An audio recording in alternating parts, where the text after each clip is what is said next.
सकते कि हमारे सामने कौन बैठा है, किस भाव से बैठा है। तो मैं निवेदन कर रहा था, नाम की महिमा गाई कि भगवान के नाम में कितना सामर्थ्य है, कितना पावर है। महाराज, राम नाम रूपी जो पत्थर सागर में डाले छोड़े गए, महाराज सबके सब तैर गए।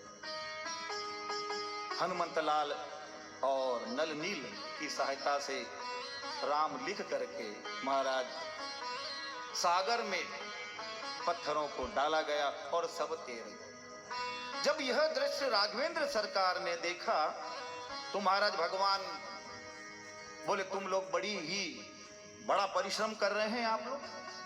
तो भगवान राम के मन में भी विचार आया कि आप लोग कितना परिश्रम करते हैं, हनुमंत लाल, नल लीन, जामवंत जी महाराज, आप कितना परिश्रम करते हैं।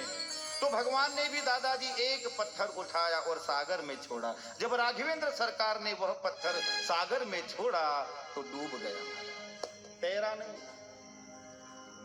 जब सागर में डाला तो डूब गया। हनुमान जी महाराज, हनुमंत लाल वहीं थे। राघवेंद्र सरकार और हनुमान जी की आंखें मिली। राघवेंद्र सरकार मंद मंद मुस्कुरा दिए। हनुमान जी भी बोले, प्रभु क्या हुआ? बोले, हनुमंत लाल तुम ही बताइए, आप लोग सागर में पत्थर छोड़ते हैं, तैर गए, मैंने छोड़ा तो डूब गया। हनुमान जी ने कहा, प्रभु सीधी सी बात है, जिसे आप छोड़ दो उसे तो डूबना ही है। जिसे राम छोड़ दे मैया वो तो डूबता ही, फिर वो तैरता नहीं है। जिसे राघवेंद्र सरकार छोड़ दे, जिसे राम छोड़ दे, उसे तो डूबना ही है दादा, फिर वो तैरेगा थोड़ी। महाराज,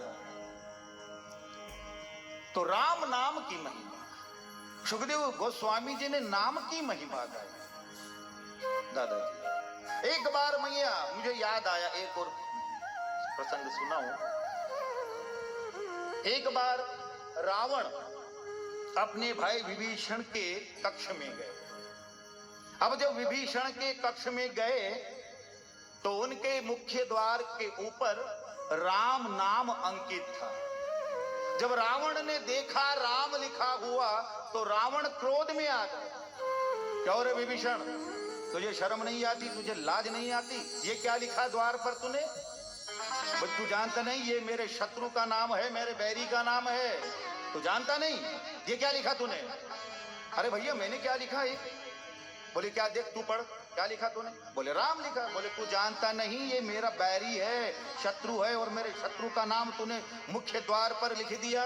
बोले भैया आपको किसने कहा कि ये आपके बैरी का नाम है? बोले स्पष्ट लिखा है तूने राम। बोले मेरा शत्रु है, मेरा बैरी है, खबरदार तूने अगर गलती से भी इसका नाम लिया तो जानता है तू मेरे स्वभाव से क्या कर सकता। बोले भैया क्षमा कीजिएगा, इतना क्रोध मत कीजिए भाई, ये कौन सा नाम? मैंने कहां लिखा उसका नाम जिसका आप विरोध कर रहे हैं? कहां लिखा है? बोले स्पष्ट लिखा है राम। अरे भैया आप समझ में नहीं आया आपको, आज थोड़ा समझने का प्रयास कीजिए। बोले क्या, बता तू? बोले मैंने, ठीक है आपको लगता है मैंने राम लिखा। बोले राम थोड़ी लिखा मैंने। बोले फिर क्या लिखा? बोले आपका नाम क्या है? बोले मेरा नाम है रावण। तो राम में पहला अक्षर क्या है दादाजी? रा। बोले रा से आपका नाम हुआ भैया रावण, ये तो मैंने आपका नाम लिखा है, ये राम थोड़ी है। रा से रावण, आपका नाम तो रावण है ना भैया? बोले हाँ। बोले रा से मैंने रावण लिखा। अच्छा, बोले हाँ। बोले फिर ये? बोले भैया मां से क्या हुआ, आप समझे नहीं अभी? बोले भाभी का नाम क्या है?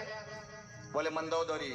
तो बोले भैया मां से मंदोदरी, ये मैंने भाभी का नाम लिखा। मैंने आपका रा से आपका नाम रावण लिखा और मां से भाभी का नाम मंदोदरी लिखा, इसलिए वह राम हो गया। तो मैं क्या करूं? बोले ये राम हो। रा से रावण, मां से मंदोदरी, मैंने आपका और भाभी जी का नाम लिखा है तो राम हो गया। आप कहो तो हटा दूं, मिटा दूं? बोले नहीं, रहने दे, रहने दे। तो भगवान के नाम में इतना सामर्थ्य है दादाजी, एक बार हम जीवा पर भी परमात्मा का नाम स्मरण कर लें महाराज, तो हमारी जीवा धन्य हो जाए। आइए हम अपनी जीवा को धन्य करें मैया।